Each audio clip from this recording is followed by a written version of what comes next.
Ang programang ito ay rated SPG. Striktong patnubay at gabay ng magulang ang kailangan. Maaaring may masiselang tema, lengguwahe, karahasan, sexual, horror o droga na hindi angkop sa mga bata. Nagdala si Moira ng pagkain dito sa kanyang anak sa Apex Medical Center pero hinarang nga ito ng isang security guard dahil nakaband siya dito.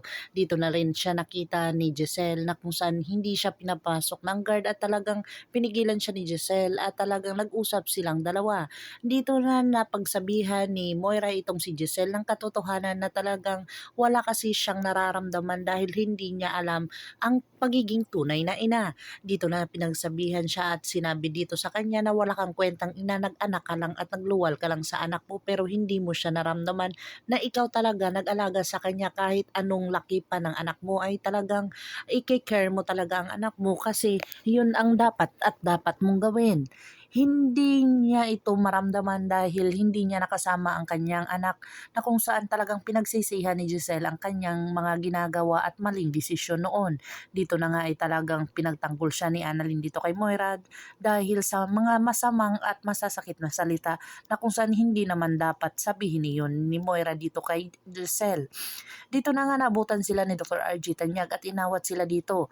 Talagang pinagsabihan ni Dr. RJ Tanyag itong si Moira na talagang hindi siya pwedeng pumasok doon dahil baka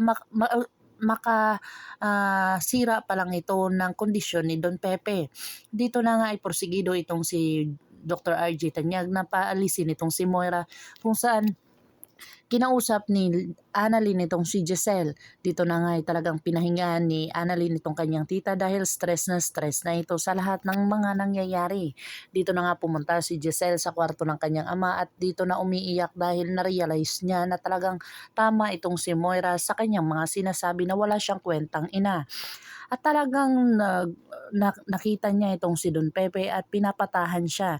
Dito na siya pinagsabihan na talagang malapit na silang magkita ng kanyang sariling anak kung saan ito nga ay talagang ayaw pa ni Giselle na mawala ang kanyang ama.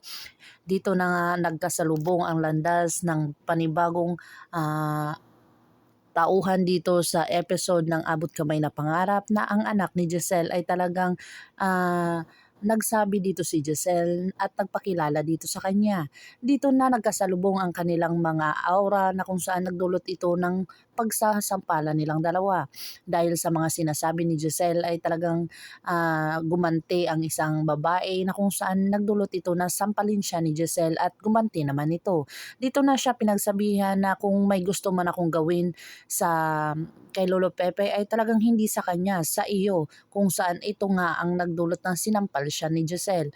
At talagang porsigido ito na malaman ni Giselle kung sino talaga ang misteryosang babaeng iyon. May dumating na isang lalaki at ito kaya ang asawa ni Giselle noon na kung saan hindi niya pinagsabihan ng katotohanan at pinamigay niya ang kanyang anak. Malalaman na kaya ang buong katotohanan na si Giselle ay buhay pa ang kanyang anak at nagbabalik ito sa Apex Medical Center. Pakakabangan natin ang mga susunod pa na episode na ito. Ang Abot Kamay na Pangarap. If you like my story, please like, share, and subscribe para ma-update po kayo sa mga susunod pa. Yun lamang po at maraming salamat.